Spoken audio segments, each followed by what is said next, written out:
So, oversubscribe, what we do is we help creators grow as a business through investment funding from their own fans on our Kickstarter like platform. So, the idea here is we have a platform that on the surface looks something like a Patreon or a Kickstarter or a GoFundMe, where fans or other members of the public can come and invest in that creator and support them in creating new content or hiring an editor or planning a new line of merch. But different from anything else out there, this wouldn't just be a one-way flow of money. It's not charity, but if that creator succeeds, the fans and the audience can succeed with them financially as well. Hi, everyone, and welcome to the WIM podcast.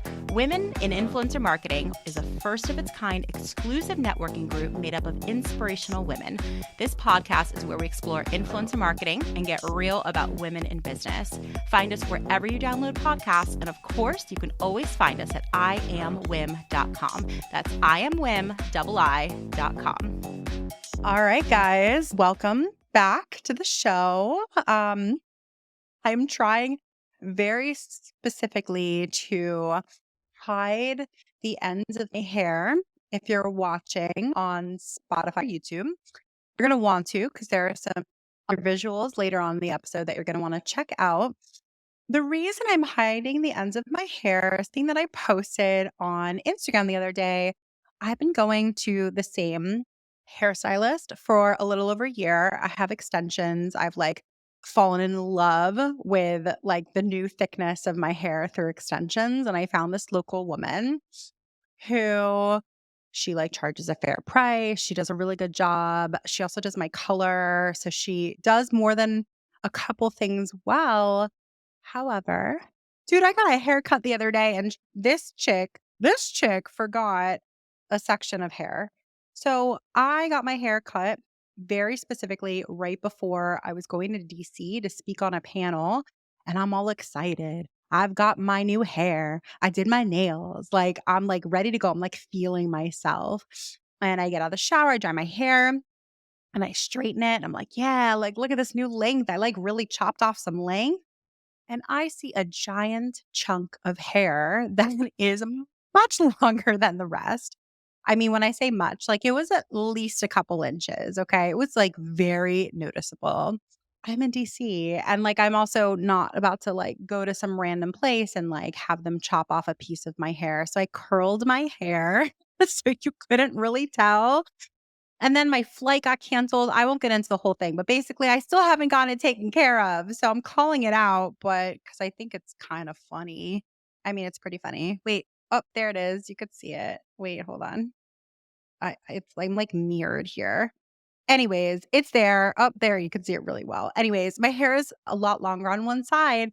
Anyways, have any of you guys ever experienced this before? Because some people are like, oh my God, girl, never go back to that woman. And I was like, I don't get my hair cut that often. And she does the harder stuff really well. It was just the extensions and the colors. So I'm going to give her a free pass and just, hope that it doesn't happen again. It's not that big of a deal. People were like, never go to her again. I don't know that I would do all that. Anyways, guys, it's good to be back. It's good to be back in New York after this flight got canceled. I took this very short trip to DC, like I mentioned. I mean, I've never flown that trip before. I've always taken a train or driven. And it's you're in the air for 30 to 45 minutes. It's pretty cool. I took a puddle jumper where I flew to Newark and we took a bus to the airplane itself. And you get on, you're not in the airport, you're on the tarmac. Anyways, it's fun. It's cool. It's a nice trip. DC is a really, really beautiful city. I've been there before. I have family who went there for school. So I experienced DC as a kid, but not really as an adult. It's a really lovely city. It almost reminds me of the nicest parts of Brooklyn, where Brooklyn and all of New York is generally a little dirty, which is the charm that I enjoy. But the prettier parts of it, all the brownstones and stuff, and that was DC to me. It was very picturesque. They had a ton of things to do. It's cool. I don't know if any of you guys are based in DC, but I like where you live. It looks really nice. We also, oh my gosh, you guys, I know I've been talking about this week over week, but here's the update on where these events are. I've learned a lesson. Let me clear my throat and give you a sense of what I learned so you guys can learn from me. So we have these events that we're doing all summer. It's like WIM Live, like IRL, meet your like other WIM members, network, connect, have fun, eat, drink, be merry. It's on June 20th in LA, July 27th in New York, and we are just about to announce our Chicago date. I will announce it next week during next week's episode or on our social if you check that. I'm a party planner now. Like, I did not ever fancy myself to be one. I have become one. I have to be. Who else is going to do it? I'm not certainly don't have the funds to hire someone. So I'm planning these events. And here's my lesson learned, guys. Don't use an outside venue that doesn't have any of the equipment or like components of the event that normally come with a venue. It's, I guess, referred to as like an empty space, an open space. I don't know. It's some term, I'm sure. Again, I'm not party planner over here. But we got this beautiful, beautiful venue gifted to us. And I am incredibly grateful. Shout out to Hangar 4, division of DKC. They donated generously our beautiful venue. It's gorgeous. That's why I went with it. It's absolutely stunning. It's LA and it's the summer. So we're doing it outside. It's going to be fantastic. However, I'm learning this. So I didn't realize that I'd have to rent a bunch of furniture, the bar, the seating, a stage, microphones, speakers, and know how to connect all of it. And I don't yet, but I'm going to figure it out by next week. And I'm working the problem. So I'm learning that because the last bunch of events that we've had, they've been indoors at venues that like either we didn't need like a microphone and a speaker, or it just like had that already built in. And I took those venues for granted. Our New York one is at a venue that has all that. Their Chicago event that we're doing is at an incredible venue that has all that stuff. So I just wish I knew this ahead of time or recognized it, realized it. Anyways, the event's going to be incredible.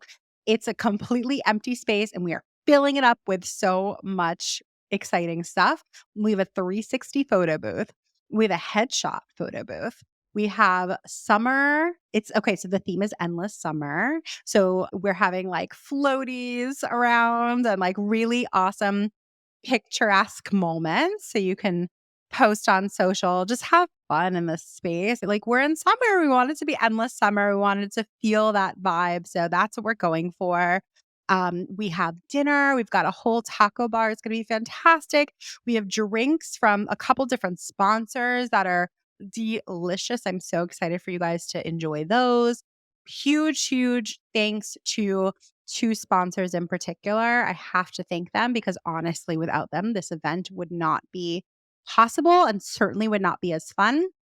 Tagger, thank you guys so much. They are our gold sponsor and they are the reason that we have fun things like this 360 photo booth. They're giving away stuff in the gift bags. Like they're such a great sponsor. And I happen to like really believe in their product. I've used Tagger for years and we've demoed them countless times in our Best in Influencer Tech events and do so because they have a killer product. So they're our gold sponsor. And also Create LLP.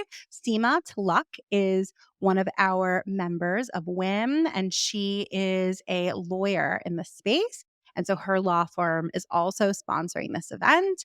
And you can look at our Facebook group where people are like, oh, does anyone know a lawyer? I literally recommend two people, and Seema is always one of them. I just think she's remarkable. She's really great at what she does for a variety of reasons. Like, I appreciate that she obviously knows her stuff, but like she's personable. Like she's not one of those lawyers that's like really stuffy and you just don't want to work with them. She's not that person. And I really love that about her, amongst other things. So without the two of them, this event would not be possible. So thank you guys so much. And also, like I mentioned, Hangar 4 for providing us this beautiful space. I just wish that I knew I had to rent all these things to put in it. But now we're going to have cool shit like a glow bar. I don't know if I should say that actually. I don't know if I should say that because we're in the middle of like, do I rent the glow bar or do I rent the regular bar? I'm saying it and like, I'll let you know in a couple weeks how it went and which bar we ended up with. Or you can go. I hope you guys come to these events. All you have to do is go to I Am WIM iamwim.com/events. That's iamwim.com/events. And you should come to them. They're fun, but more so than that, it's incredible networking opportunities. So if you're traveling through LA for VidCon, stop by our place first. If you're traveling through New York or based there, go there. And Chicago, of course, is at the end of August. And I really hope to see you guys. I'll get to see you in person.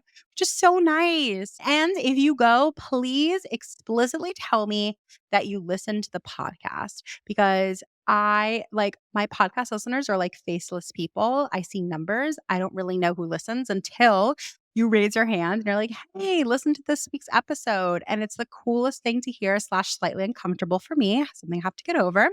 But it's really cool to know who actually listens and put like a face to a number. So let me know when you go to these events, hopefully that you also listen to the show. So this week's episode, you guys, is really good. We're speaking with Peter Yang of Oversubscribe. So he tells you in the intro later a little bit more about him, and I think he does a very thorough job, so I'm not going to repeat it, but I'm just going to share with you why I personally think Oversubscribe is really incredible, and like why you should definitely make a point to continue listening to this episode through the end. So, okay, I talk about this a little bit in the show, but here are my thoughts. So, for any of you guys who don't know, my background is in talent management. I worked for an agency and launched their influencer division before I represented actors. I left to then start my own agency for exclusively representing influencers, sold that. And today, obviously, I rub WIM, but I also coach talent managers as well. And it's like one of the most fun things and rewarding things that I do. I love, love, love coaching other business owners and managers, which are essentially owners of their own business, sometimes within another business. I bring that up because I'm privy to a lot of conversations amongst managers, and our manager meetups and stuff like that, which is, it's quiet out there. Like we were making, 6, 7 figures last year at this time, or overall. And basically we're making a lot more money previously than we are now. We're freaking out a little bit. We're trying to manage our creators' expectations, but also like our business is suffering. We don't make money unless they make money. What do we do? And so I am always recommending things like get into affiliate sales and make sure that your contracts can account for commissioning some of these supplemental things that are applicable, right? Have your influencers get on YouTube to start earning AdSense money, have them create product and merch and all sorts of additional ways to monetize, because it's not smart. It is unwise to put all of your eggs in one basket when it comes to business. No successful business person is solely invested in one thing. So enter Oversubscribe. One of our members, who's become a good friend of mine, Desiree Martinez, introduced me to Peter. And Desiree was like, I feel like based on what Peter and Oversubscribe are doing, you guys should have a conversation. Power of networking, right? So Peter and I connected, and he started telling me all about Oversubscribe, which we'll get into in this episode. But essentially, it's a way for creators to fund their businesses through their fans. And so, okay, you're thinking, is this like a Patreon or something similar? It's like it, but the reason that it's even better is because Oversubscribe facilitates the way for then, if after they fund you, after they contribute to your business, and then at that point, if your business grows and it's more successful because of that fundraise, their follower invested in you and actually gets a piece of your business. It's a win-win situation. It doesn't feel like begging for money, and it actually feels as if you're empowering the followers to invest in me, like make a business decision and say like, I want to, hire another editor for my videos, or I want to do a whole new series around travel, let's say. And like, I'd love for you guys to help me be able to do that. And if you do, and my business keeps growing and growing, because I know that it will, because I know that this content is going to succeed, then you actually get X percentage of those earnings for a set period of time. It's really cool. And so I've heard of this concept. This concept isn't new. But this concept has been in the Web3 world where the currency that's being exchanged is cryptocurrency.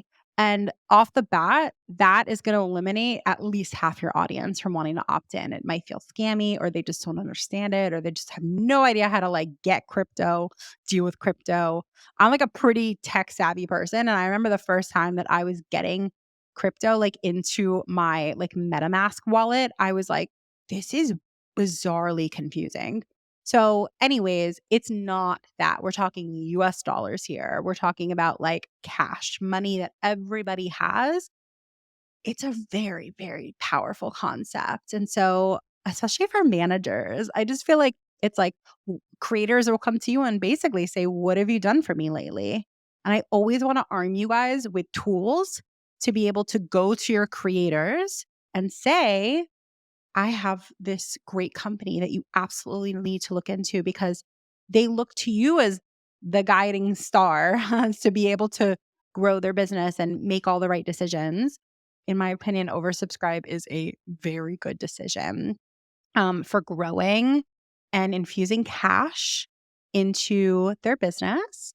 And plus, like getting your engaged fans even more engaged because now they feel connected, even in a business sense, to you because they're going to be earning and they're probably going to promote your content or your creator's content now because you're mutually benefiting. The more success that you have, they have it as well. Anyways, it's brilliant, guys. And it's also so refreshing because it's kind of like you certainly don't hear about this often, right?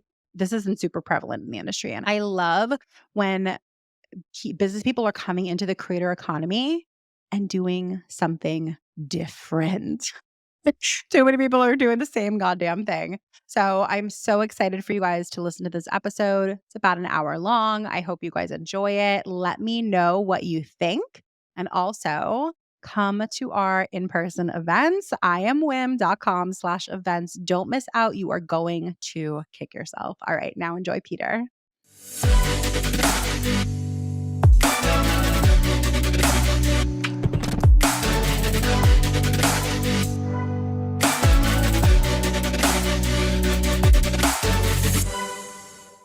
Peter, I have been looking forward to having this conversation with you. I'm super excited to just learn more about you, to learn more about the really cool stuff that you guys are doing over at Oversubscribe, how our members can benefit from all the cool stuff that you're doing at Oversubscribe, and everything else. But first and foremost, welcome to the show and thank you for being here.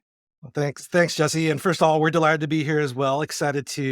Have been excited to get to know you and Stacy and the team over at WIM, and excited to be able to get on the podcast and speak to your audience because we do think they're some of the people who might have the best perspective on what we're doing and how we're trying to help creators. So thank you for having us and excited to have this conversation. Same here. I think a perfect place to start is I would like for our audience to learn a little bit more about you, your background, and what, in my opinion, makes you so uniquely positioned and perfectly positioned for your role today at Oversubscribe. So tell us a little bit more about you.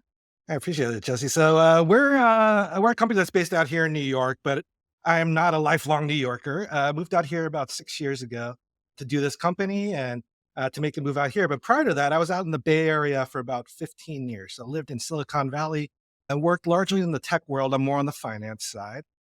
So started out my career in what's called equity research or stock research. So if you're ever watching CNBC and you see Jim Cramer say, the Morgan Stanley analyst upgraded Google to a buy from a hold. That was my boss. And we were covering enterprise software companies, business software companies, and getting to know those companies really well while living on the Bay Area. So did that at Goldman Sachs and then moved over with the senior analyst I was working with over to Citigroup. And it was a great job. Really, even the skills I learned there still play into what we're doing here today with Oversubscribe. So it was a great foundation for my career. After that, actually moved over into a world that's even closer to what we're doing as a startup here. I was in the venture capital world for a while. So at a firm called Emergence Capital Partners. So wasn't a well-known firm there. It was just starting out. I was actually the first non-partner, the first non-founder to join the firm. on the investment team there. And this company, this VC firm, was actually unique in that it really had a strong thesis about how it wanted to invest and what it wanted to do. And, had this big thesis about this new development in technology called the cloud. They happened to make the right bet and succeeded wildly and ended up investing in Salesforce.com and in Zoom and Box, and then a company called Viva Systems, which really did really well for them as well. So really got to know the startup world really well there. The last role out there was at a company called Corel, which is a global software company. At that time, was owned by a big investment firm, and I was part of what's called the corporate development team, where we were acquiring other companies to help Corel to continue to grow. So we're acquiring small startups, or we're taking pieces of other companies and integrating that into our company. And that really ended up feeding to all that we're doing here with Oversubscribe, and that in different ways, I was connected to the tech world and the finance world, but also the startup world.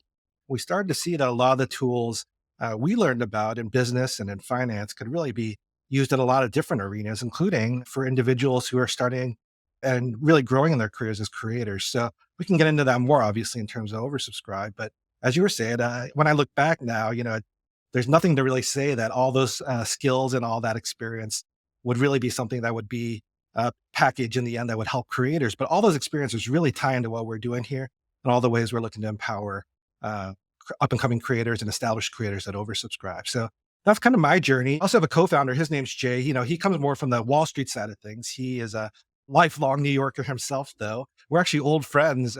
We met as undergrads way back in the day as our much skinnier selves back at MIT. We've been friends for more than 20 years.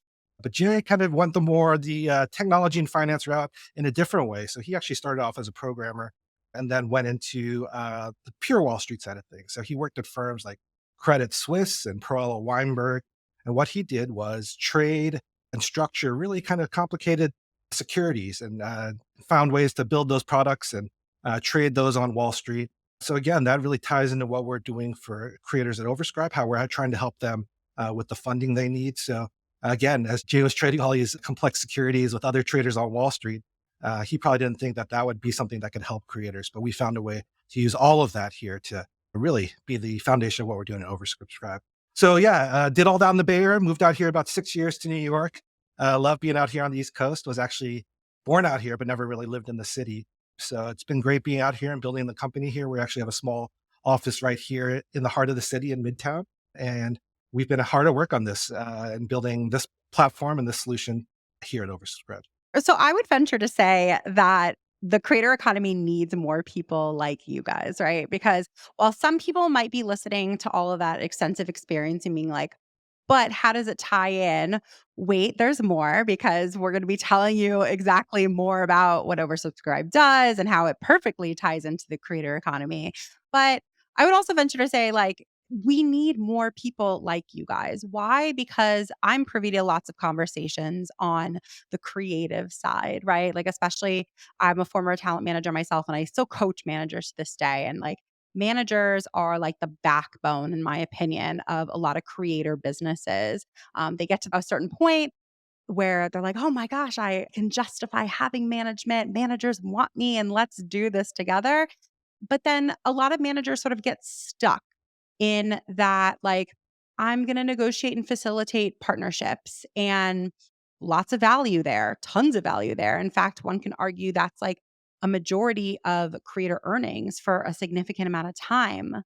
But what I hear from a lot of people is that, like, cut to, the time that we're in now, and budgets are getting a little bit smaller, and creators are just perhaps even like wanting more and more and more, and not to sort of like put all their eggs in one basket. And so I've been privy to other conversations where managers, in particular creators, are like, how do I diversify? Like, how do I put my eggs in other baskets? How else could I monetize? How could I build community more, so maximize my community more? All the things. And so when you and I connected through another member of WIM, and she recommended that we connect, shout out to Desiree, I knew exactly why she put us in touch, because we were telling me all about what you guys do. I was like, this is great. And because it has to do with, getting money having your background, having your partner's background is integral. So I would love for you to tell us, I guess, first, like, now that you're in the creator economy, what do you love so much about it? And tell us a little bit more about Oversubscribe, because I know everybody's dying to hear. Sure. I mean, it's been an exciting time for us to really become part of the creator economy, really dig into things here. And the thing that I like about it the most is just how innovative it is. So obviously, the creativity you see from the creators and all the different types of content, all the different concepts they bring to life through their content. It's always so exciting to see, and trends that we all see and that we all follow.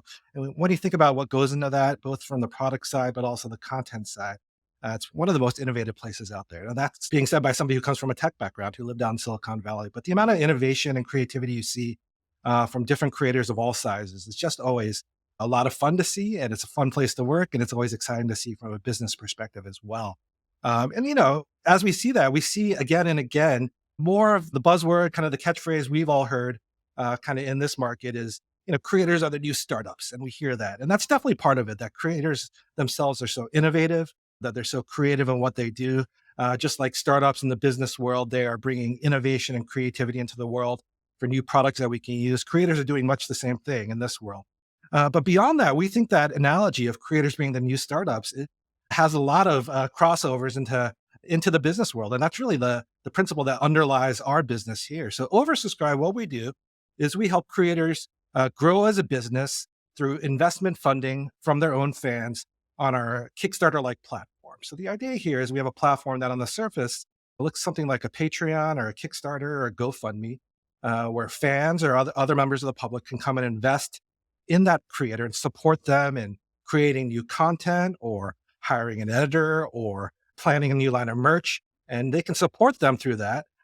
But different from anything else out there, this wouldn't just be a one-way flow of money. It's not a donation. It's not charity. It's not just for perks. But if that creator succeeds, the fans and the audience can succeed with them financially as well. So the way this works is the creator chooses to share a certain percentage of the revenue they make, of the money they make from their content and the rest of their business as a creator for a certain number of years. So it might be 10% of revenue. And then for a certain number of time, so that might be for 5 years or 3% of revenue for 7 years. Whatever it might be, the creator can choose those terms and then share that back to the supporters, to the investors as their investment return. As we got to know creators and in building this product, we spoke with probably more than 100 people, 100 creators and folks in the creator economy, including Jessy, as we were building out this product and seeing what the needs of creators were. What we saw again and again were one way to think about creators is they are a one-person startup, a one-person business. We're out actually speaking with VCs right now for our own company and looking to raise money for ourselves as well. And one of the slides we put together for our presentation there, we took a look at all the roles a typical YouTuber might play, just as one example. And when we broke it down, we were able to identify 19 different roles that a single YouTuber might play. So that might be anything from, on-screen talent to the script writer for their videos, to the editor, to a graphic designer to make the thumbnail and the transitions, everything to negotiating brand deals with companies and reviewing agreements. And then if they're selling merch, they're managing a Shopify store and being a merchandiser there. Everyone kind of takes it for granted that creators can do this and do this well. But if you step back, it's pretty amazing. These are 19 different roles that at a production studio that was making content, it would probably be 19 different people playing all these roles. But creators are amazing folks in that they're able to learn these things and do these all themselves. But the insight that we saw was just like startups, as creators start to grow, their needs start to change. And things that they can handle when they were smaller and might not be things that work for them when they get bigger. Or on the flip side, as they grow bigger and increase in their audience or subscriber count, they might be presented with new opportunities where if they had some money and some capital up front, they could really take advantage of those opportunities for their audience and with their audience and really get a high return on that investment if they had the capital up front. From what we've seen from most creators out there, the big thing is that the sources of funding right now that are available to creators are suboptimal in a lot of ways. So, most creators, when they think about it, if we use the startup analogy, there's two ways for you to fund a business. One would be through getting outside funding, whether that's a loan or whether that's money from a venture capitalist or angels. The other way is to bootstrap yourself, as they say in the startup world. That's to use the money you make and the money you earn and save that up and then spend that on your expenses when you have enough saved. And that's a very viable way to do it. It's the safest way to do it. But as we all know, that might mean you miss some opportunities that you see in front of you, or that you might have needs that you aren't able to cover right now. But if you were able to, for example, as a YouTuber, hire an editor to take that 15 to 20 hours a week and free those up so you could do other things, you might be able to grow more quickly if you had that capital up front. So right now, there are kind of the more donation-based platforms like a Patreon or a Kickstarter or the tip-based solutions. And speaking with more than 100 creators and folks in the creator economy, we heard some level of discomfort with that system, and everybody kind of recognizing the one-way flow of cash there. Most creators we spoke with were a little sheepish in terms of offering that up to their audience, just recognizing that fact. And then we saw the response wasn't always what people hoped for there.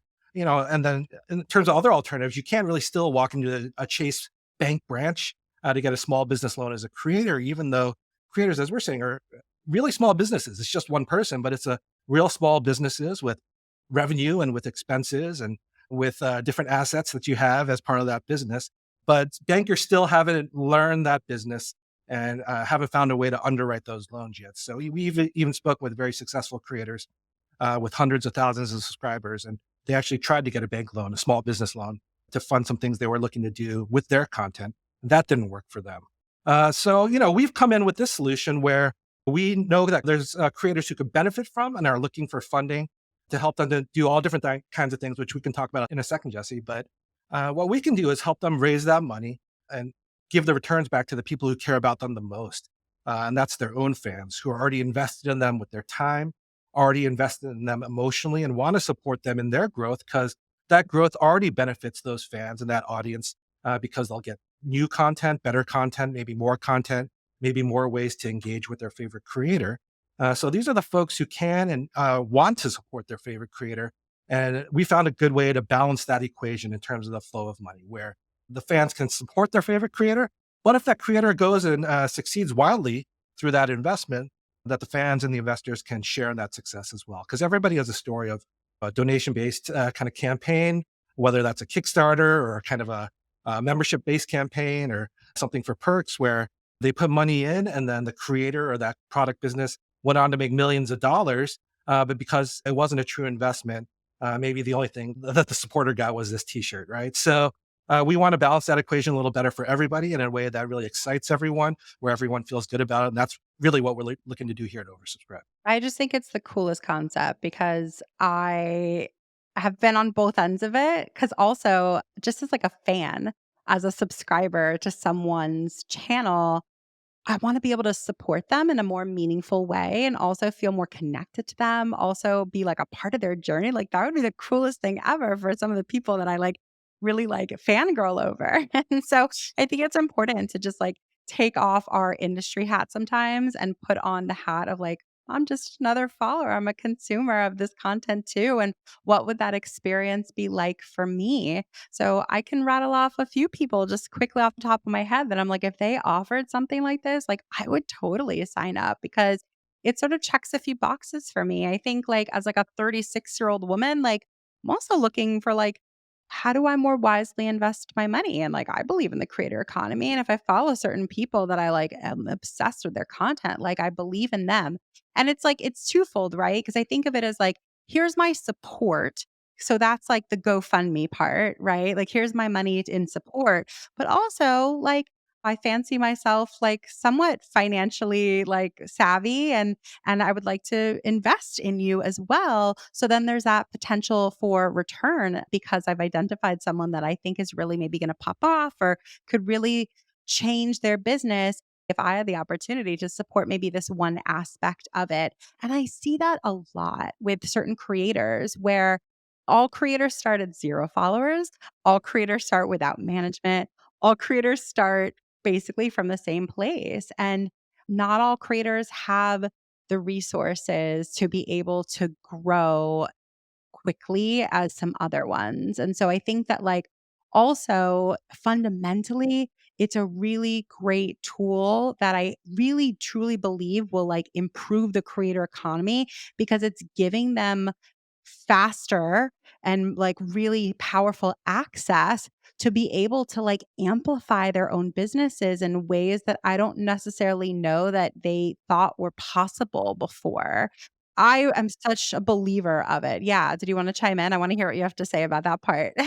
No, we appreciate that, Jesse. And it's always great to hear that from you and the folks we've met through you, and that this isn't just an idea Jay and I sat down and thought up here in our office, but this really resonates with creators for sure. And in particular, we think the folks you brought together in WIM and this community we've built, these are some of our favorite people to talk to, which is why I'm so excited to be here. And that they, in some ways, even more fully understand the problem we're solving, and the unique way we're solving it, even more so than an individual creator, because managers or influencer marketing folks, they see a broad spectrum of folks, and have a broad view of the industry, and they see creators and influencers in all different kinds of situations, and they understand the needs because they have a much larger sample size. So we found that speaking with managers and working with managers in some ways is a great way for us to work with creators. And that part of the reason we've built this product, but also the part of the reason we're looking to meet creators in different ways, is we recognize creators aren't necessarily natural business people on their own, even though it's so impressive that so many of them build significant revenue just through AdSense and just through incoming brand deals, or maybe in selling merch, that they don't know necessarily every aspect of business or every aspect of finance. And they shouldn't need to necessarily, because that's not really what's going to differentiate them in the market in the end. It's really their content and what they're bringing to their fans and what they're bringing to the world in terms of their content here. But in terms of what we can do, we love speaking with the managers because, they've built a trusted relationship with the creators they work with, and the creators trust them on the business front to understand these concepts that we're bringing to them, and then to help them make a decision. So we had very productive conversations with managers. We love speaking with them because we can oftentimes go a level deeper in our conversations with them than the conversations we have with certain types of creators as well. So that's part of the reason I'm excited to be here. But in terms of what we're doing and how we can help creators, there's so many ways that creators can use the money that we're helping them to raise. And it's just really just limited by your creativity. In some ways, creators don't think of these options because they think of themselves still more as kind of as an individual and more as a consumer, when in fact, they can be thinking about themselves as a business that they're looking to build. The great thing now these days in the creator economy here is they have great examples to look to about what that looks like. When you look at, for example, like Mr. Beast or the Try Guys, they aren't doing it on their own. They're getting outside help to do that. They aren't just, using kind of just playing through the algorithm, but they're really thinking about how they're putting the content out and doing some analysis there.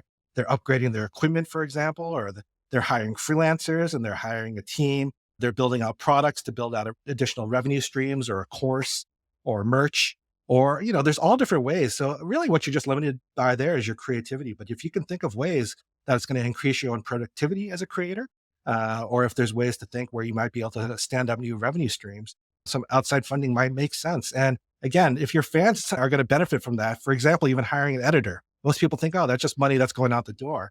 But at the end, if the purpose there is to free up that 15 to 20 hours for you, so then the editor can help you actually get shorts up on TikTok, which has been so hard for you to do just because you're so limited with your own time. But also might mean you could post your long form videos more frequently, up your frequency of posting from once a week or once every 10 days to maybe twice a week.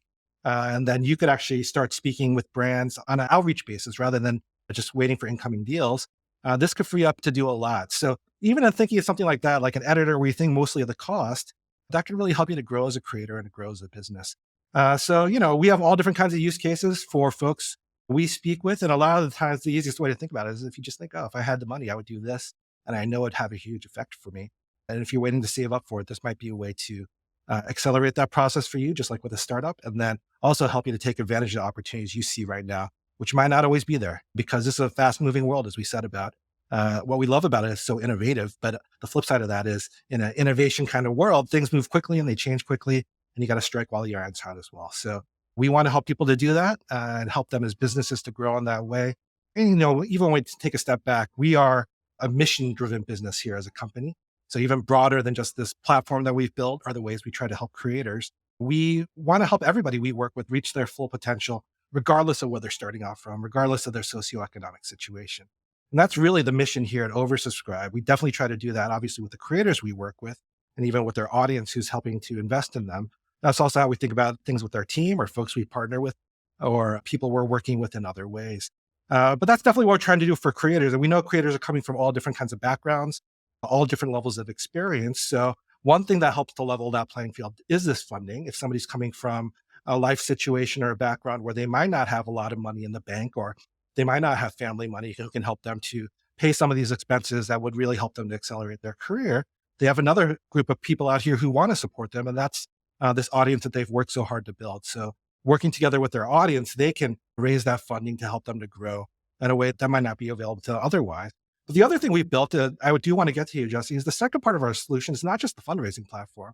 So in speaking to that more than 100 creators we spoke to in building the product, another big need we heard was people saying, this is fantastic. I can think of so many ways I can use money that I raise, and I think it's really going to help me. But I still have a lot of questions about that growth you're talking about, growing as a business and reaching the next level as a creator and reaching my full potential.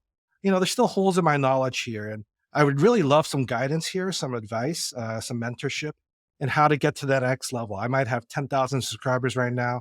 I could see from the outside what the people with 100,000 subscribers or a million subscribers are doing from the outside, but I don't necessarily know what steps they're taking behind the scenes to get there. Can you help me with that? So we heard that loud and clear. And what we've done is actually built out something for after you raise the money. And that's what we call our network of creator mentors. And these are really top tier folks from the creator economy who are some of the best at what they do. And they're helping our folks in all different kinds of areas. And it's really here to kind of complement and augment. If they're working with the manager already, it really augments the role of the manager, really helps to fill in some of the blanks, really helps the manager to really focus on what they do best, while we help the creator to kind of fill in some of that baseline knowledge that's going to help them reach the next level. So for example, we have some folks who are some of the best at producing YouTube content out there. They're actually two OG YouTube creators, and they've set up a content studio called BMP Creative, which does YouTube content for all kinds of folks.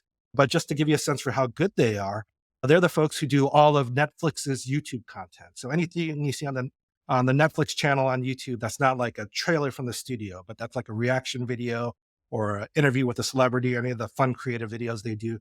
That's all coming from our friends at BMP who are now on board and are creator mentors for the creators who work with us, and really giving them the tips and tricks about how to build great content on YouTube and how to reach that next level as a creator.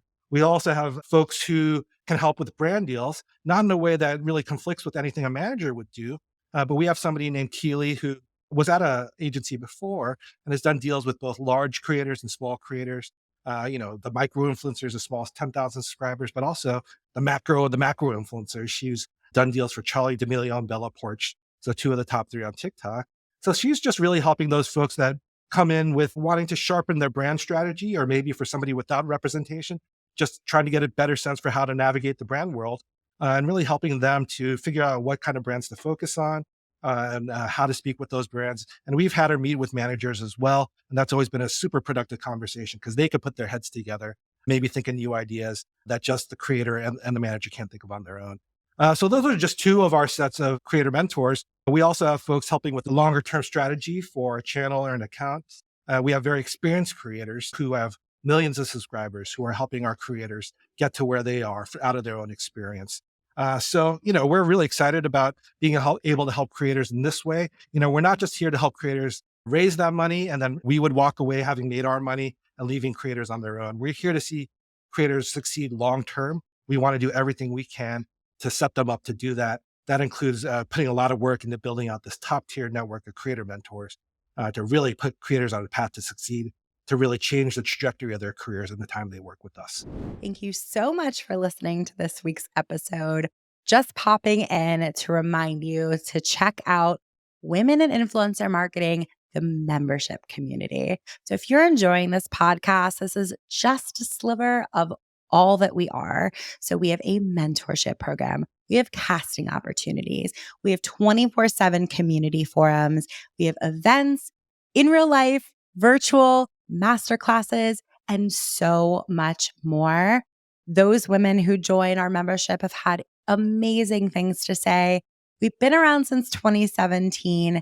And if you're not a part of it, you are absolutely missing out.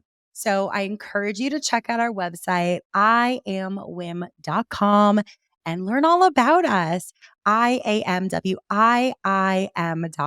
If you go to the events page also, you'll see that we have a regular event, Get the Most Out of Your Membership. It's for new members, but it's also for those of you who might be curious, like, what is WIM? Do I have a place there? How do I fit in? Come join. I'm there live. So are lots of other people. And it's a cool opportunity for me to teach you all about what we have to offer. Also, giving you this freebie, we actually give away a month free when you attend. So if you're interested in not only learning about WIM, but also experiencing a whole month free, definitely check it out. You can go to our website again. It's iamwim.com. That's IAMWIIM.com. Sign up for our next event. And I look forward to seeing you hopefully around the WIM community. I love the mentorship piece so much because, like you said, it could be easy for you guys to just sort of say, we built this product, we're helping you guys fund, and like, bon voyage, like enjoy, good luck to you. So I think it really speaks to sort of like the, I don't know, the character of you guys and like your company, that you're also thinking more holistically. And so influencers are coming to you guys for more than one thing. They're coming to you guys really just for like an elevation of their business and for business support. And I think that, like, I don't know, I can speak personally too. Like when I first got into business, like I didn't really think about the team as much. And I don't think influencers necessarily think like that. If anything, they think like, I don't know, I get a manager and like that's my team. And I think that that's a common misconception because everybody ideally should be sort of like specialized in their area of expertise and come to the table as a team member. And so for you guys, I think of you as like the team member for growth, the team member for, financial growth very specifically, but also, with this mentorship program, it's really incredible that they're also able to learn from others who have paved the way for them. And a lot of it just sounds like they're being given access to so many things through you guys, which I just think is a very powerful thing. So let's talk about this though. Like, assume that I know nothing about oversubscribe and I'm a creator. I'm like, all right, this sounds great. Like, I press the I believe button. Like, this sounds awesome. Let's do it. So, what can creators expect when they opt in to oversubscribe? And, there are a lot of managers listening to this as well. So, what can they expect when they opt in? What are first steps? What do they see? Yeah, so right now, I mean, we are very much focused on the creator and we look to provide a really kind of white glove experience for them. So we would get on a Zoom call with them actually and just find out where they are as a creator, look to get to know them and kind of what their goals are and what their needs are and what steps they're looking to take. And they might not necessarily have in mind, how they want to spend money. But most creators we talk to have a sense for what's holding them back or what they would do, if they had more resources or what the hardest part about being a creator is for them right now. So, for example, I would say in terms of the earliest creators we're working with, a lot of them, it is that they're YouTubers who are saying editing just takes so much of my time. And, for people who aren't in the YouTube world, they don't realize how detailed and how painstaking this editing process is. They think it's like doing a collage in PowerPoint that just animates things, but it's a very, very detailed process. So the numbers we heard are like 15 to 20 hours a week for a 15 to 20-minute video that I'm posting weekly. So that takes up most of your free time outside your normal job if you're an up and coming creator. So these folks will tell us kind of what they're struggling with and what their needs are. And then we'll figure out then what they might be able to raise money for and where they might be able to use that money together. So, if it's for an editor, we can help them to raise whether it's $10,000 to do it for a few months or $20,000 or even more to do that. And then we'll also, if they need help getting connected to one, we have resources there to help connect them as well to do something like that. So the first part is just to get on a call with us and get to know one another. We like to answer any questions that the creator or their manager has about us and about what we're doing and why we're doing it and how we're doing it. But also, we just love getting to know creators because every creator is so unique and their stories are so unique. And we love just getting to know them, even regardless of whether we work together or not, because we learn a lot from every one of those conversations. So we'd love to speak with anybody who's interested, even if they're trying to figure out if this is something that fits their needs or not. But one thing we have found in all those conversations we had with creators is a lot of them would say this to me. They would say, Peter, this sounds amazing. We think you're going to be a huge success. And I think a lot of creators are going to work with you and I'll see a lot of success with their audiences. But I'm not sure if my own audience is going to go for this because, we have a very good relationship. They trust me a lot. We have a very special relationship. So I have to be very careful about the financial kind of things that I bring to them. I'm not sure how they're going to respond. So I want to be a little cautious here. The funny thing is that we hear that from all kinds of creators, even the most successful creators. And one of our creator mentors and one of our advisors, actually, he spoke to us and he said, it's kind of a paradox, actually. A lot of creators are actually very conservative in their business decisions, even though they've kind of taken this high risk career path or undertaking this high risk undertaking. The reason being, they know they're one of one, and what they're doing very much depends on their relationship with their audience and on the brand they've built. And they don't want to put that at risk, which is exactly the right way to think about that. So rather than trying to convince people otherwise, what we said is, okay, let's try to address that question. And the way we've done that is through something we call our audience interest poll. So this is a website we help put up together with the creator, where the creator themselves says in their own voice, both in text and maybe in a video if they want to, they would just say, hey, I'm looking to do a new type of content. Maybe I want to do some travel content and I need some money for that. Or, hey, I'm looking to hire an editor so you guys can get more TikToks and more shorts and I could put out more content by freeing up some time for you guys. Or, hey, I'm looking to do more live meetups with you. Or, hey, I'm looking to launch this new line of merch. And I'm looking to see if you guys would want to support that. But the great thing now is I got to know this company called Oversubscribe, and different from anything else out there, if you actually support me on Oversubscribe, it won't just be a one-way flow of money like it is on those platforms we know and have tried to use before. If you support me through Oversubscribe, if I succeed, you can succeed financially as well, because I will share some of the money I make back to you as your investment return. And then they just ask the question, are you interested in supporting me in this way? Yes or no? And then they get a sense then for if their audience is willing to support them. And the audience can also give, their best guess at the dollar amount they would invest if they want to, but they can also say they're not comfortable sharing that right now. And all this is additional data then for the creator to figure out whether to move forward with this investment offering that we call a creator public offering, a CPO, like an IPO for a creator. And the idea then would be the creator might say, I'm actually not sure if the support's there right now to raise the money I'm looking to raise. Or actually, we might say, hey, we're not sure if that level of support is really going to help you raise enough money to hire that editor right now. Why don't you try these 2 or 3 things for the next few months? And then we can circle back and see if that's the time that's right for you. But more than likely, where we end up is we would say, hey, both us and the creator would say, hey, these numbers are great. Actually, the creators we work with, they've been very encouraged by this process because you don't get a lot of this kind of feedback from your audience or your subscribers in terms of the depth of their engagement, how much they might be willing to invest in you to support you like this. So creators been very encouraged by that process. But the most likely outcome is we sit down together afterwards and say, hey, this looks like it could work. And then we can also then set the amount of money the creator will try to raise and what the different purposes for that are. And then we can move forward with that extra data. So that's called our audience interest poll that we run as a very low risk, low commitment way for a creator to see if this might work with their audience. And the great thing is because they don't talk about dollar amounts, they don't talk about a percentage of revenue or anything.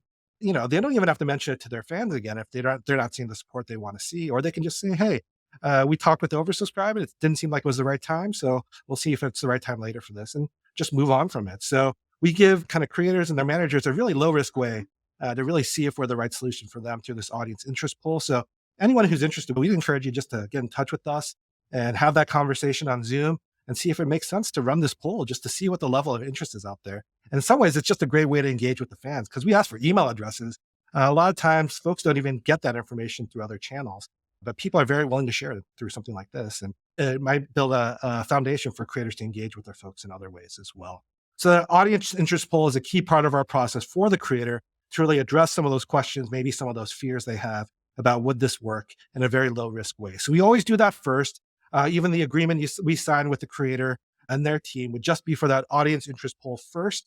And, if it doesn't work out in the way people hope, then that's it. No more commitment. But then if the results are great there, then we would sign another agreement to move ahead with the creator public offering. And the important thing to note here is we hold the creator and their team's hand all the way through the process. So before the CPO and during the CPO, during that investment fundraise and after the CPO, we are working intimately with the creator and managing that process and guiding them through the process. So all kind of the documents you need before the CPO, we have those documents on hand ready for the creators to use. You don't have to hire a lawyer separately from this. You can use those documents and review those and use those to raise the funding. We help the creators to set up an LLC. That's the vehicle for the fundraising. And the important thing to note here is the way we do it, we're not using crypto.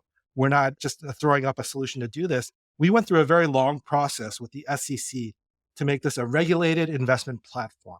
So because of that, you can have some security in knowing this is fully regulated. This is not kind of an unregulated Web3 kind of solution, but we're a fully regulated solution where we help you set up a company. If you don't have that already, if you have an LLC already, we can work with that as well. And these investments happen just like you would invest in any other company, and the returns coming out of that company in the way it would to for any other business. And then after the CPO, after you've raised the money and after you've kind of invested in the things you're hoping to invest in your career and starting to see those returns, that revenue share that goes back to your investors, we can manage that for you as well on the back end. So you're not sitting at your kitchen table writing checks to your fans in Malaysia. We can handle all that for you through kind of the flow of funds through the company. So kind of to your question, Jessy, it's a very guided process.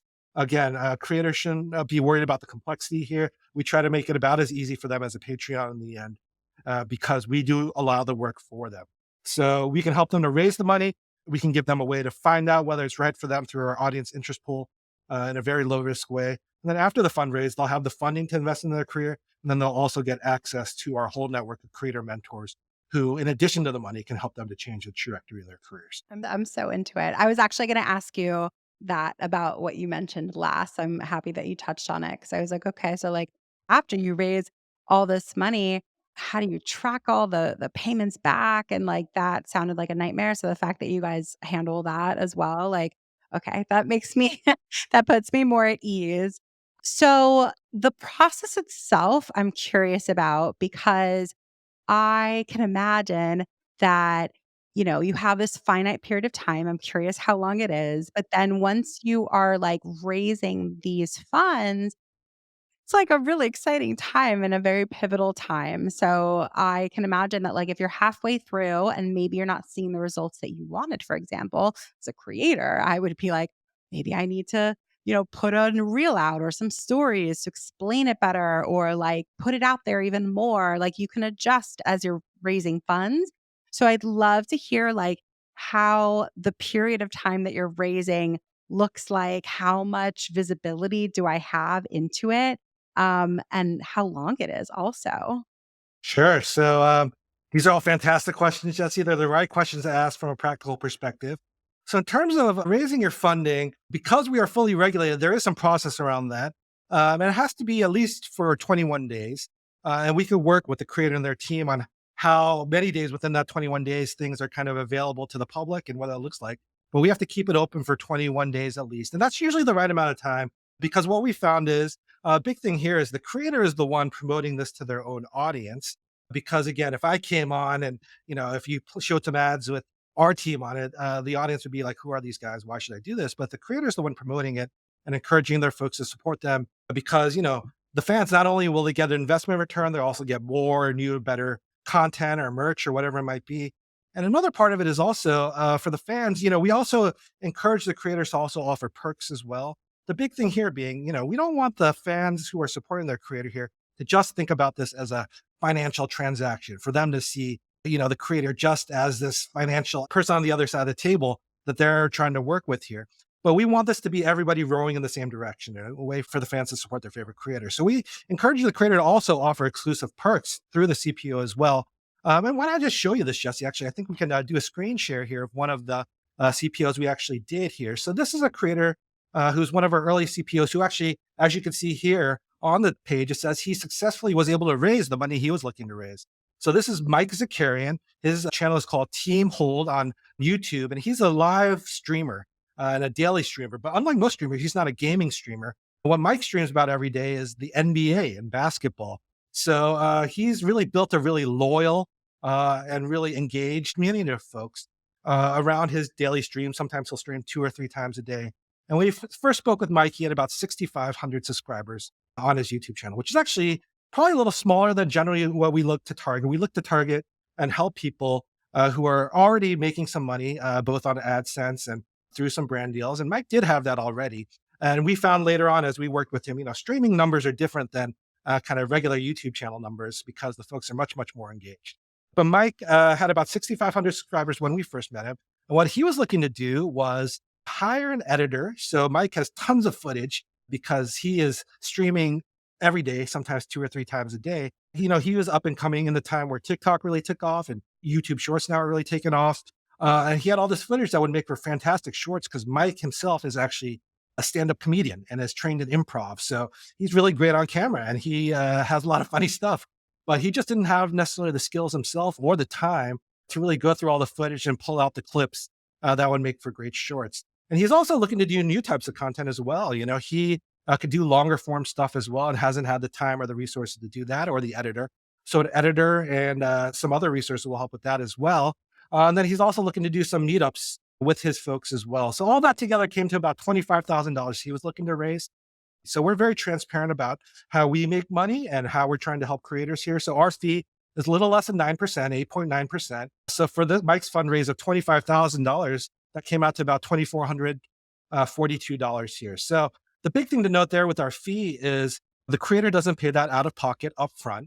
That actually gets added to the amount of the fundraise. So that's why it's this weird number here, and not just a flat 25,000. That's $27,442 that Mike was raising. And we only receive that if the creator succeeds. So everyone's incentives are aligned here. We're all working together to make sure this is a successful fundraise.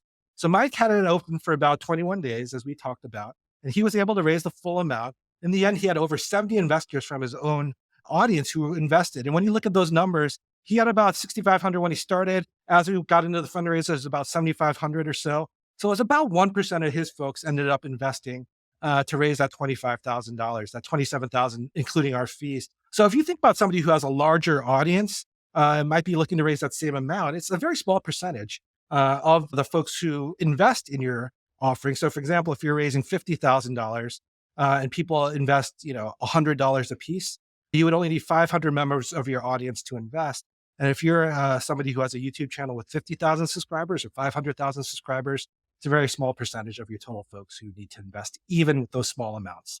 So Mike had this open for 21 days, and we saw kind of his progress for the progress bar here. So obviously, we just have the end result here. So we're able to track it, and there's data on the back end that the creator saw as well, even in terms of the amounts coming in from different investors and what that looked like.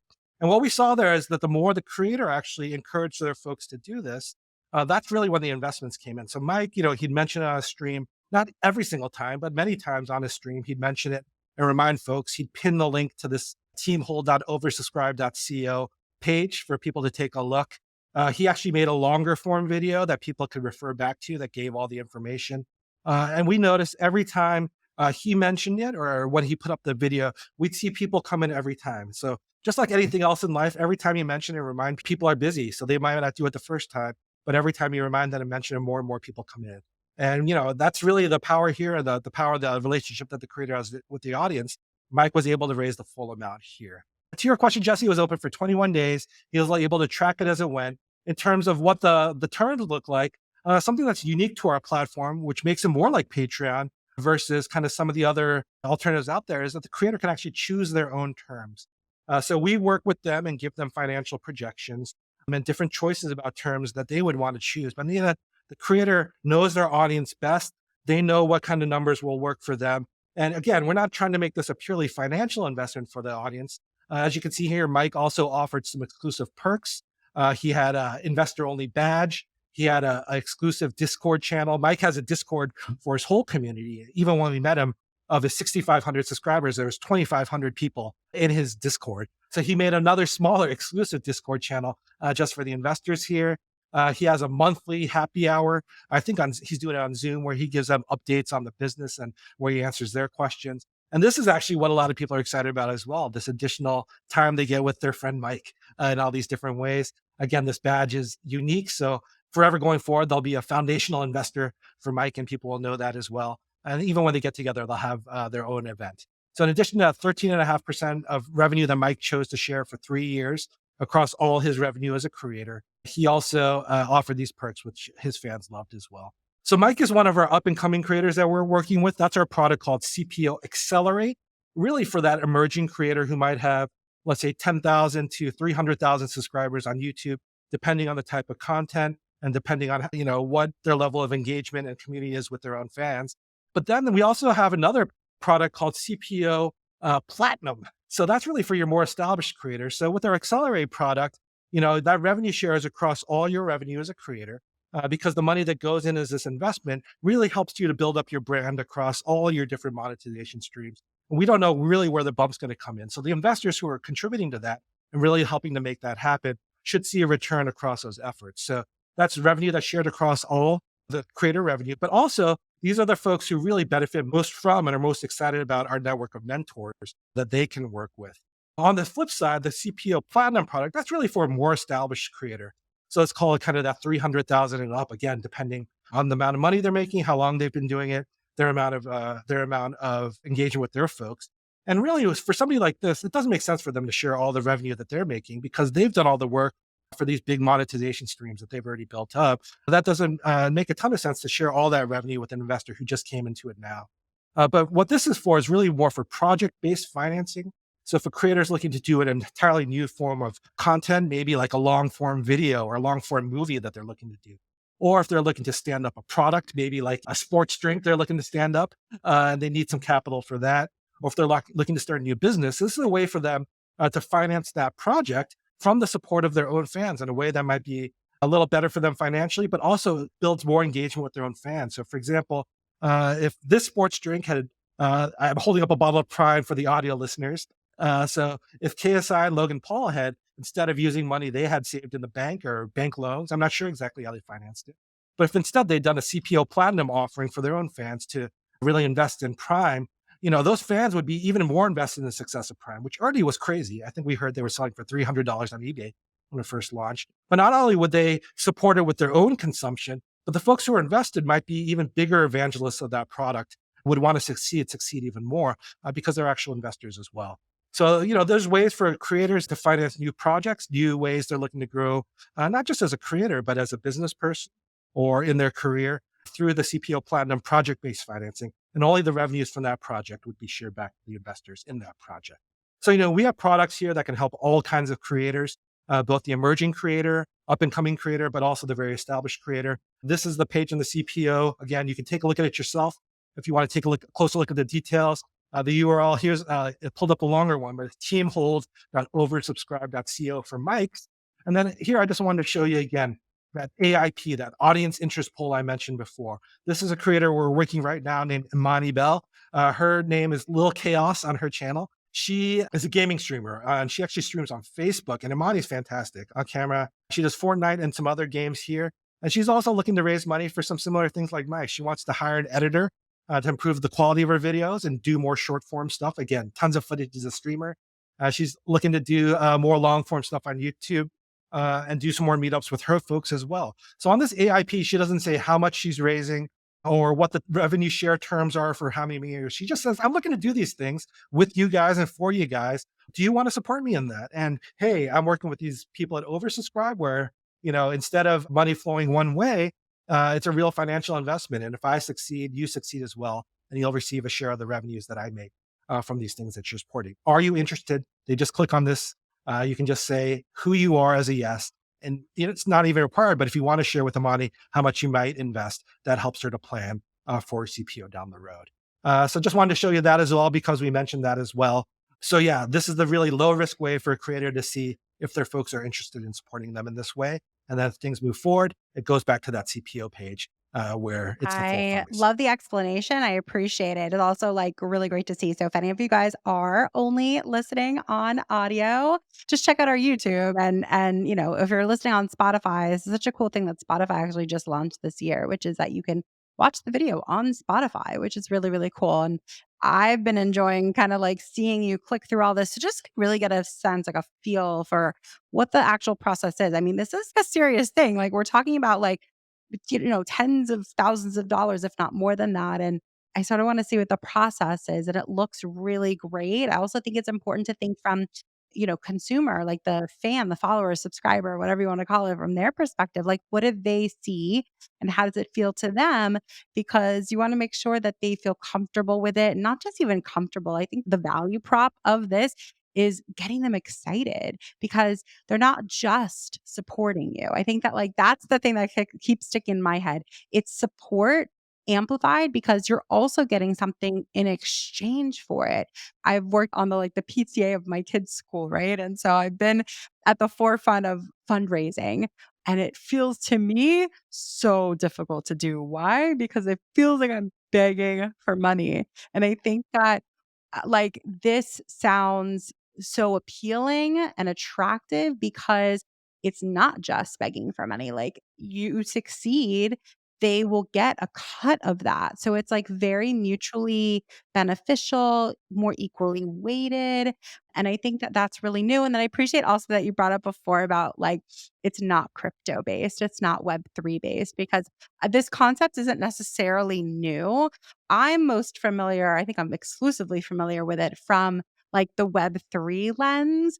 And I feel like that just adds like a whole other level of complexity to it that people might feel uncomfortable. Like if they want to invest in your business, but they're not comfortable with crypto, like that shouldn't be the barrier to entry because you'll lose a ton of people simply because they're like, ooh, crypto, that to me immediately equals scam, which I don't think it does, but that's a conversation for a whole other time. But the point being is that like you don't have that level in this, and which I think is, again, like you want the barrier to entry to be low. You want people to feel comfortable with it, not just comfortable, but like actually excited to invest, to understand it.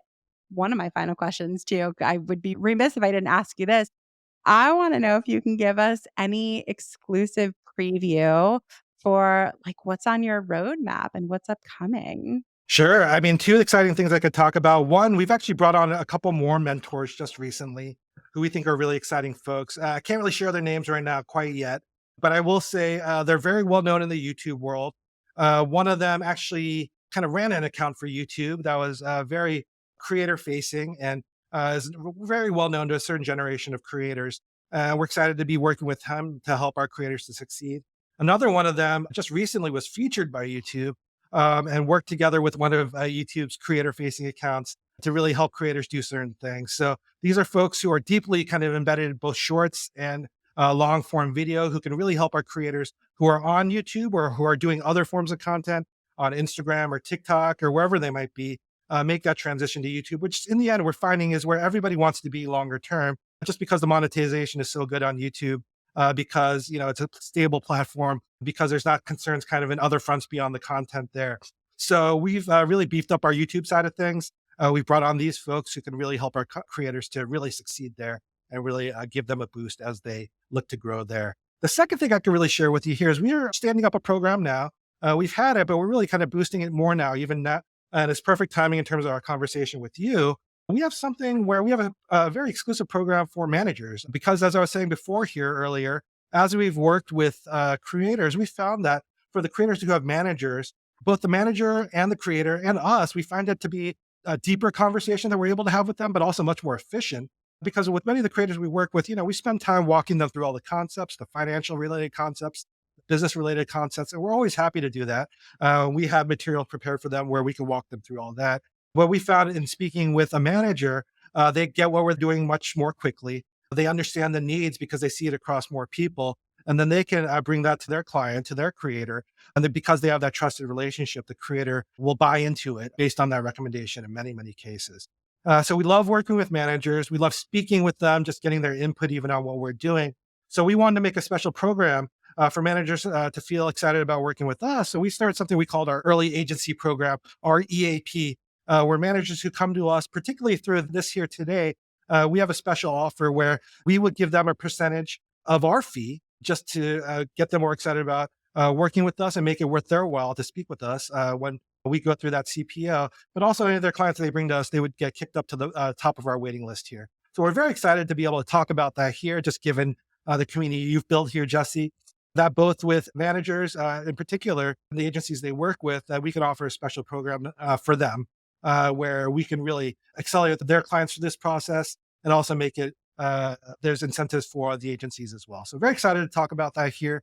I'm sure we can share more details with the full community when we get the chance here. But anybody who reaches out to us, you can email me personally. My email address is p@oversubscribe.co, or you can also just email at info@oversubscribe.co. If you just mention that you're with an agency or you're a manager and you heard about this new program we're rolling out through WIM, we're happy to get you into that program and move your client to the I top of our love waiting a list. good sort of exclusive offer for our community. And I know our members do too. So Yes. we appreciate that very much.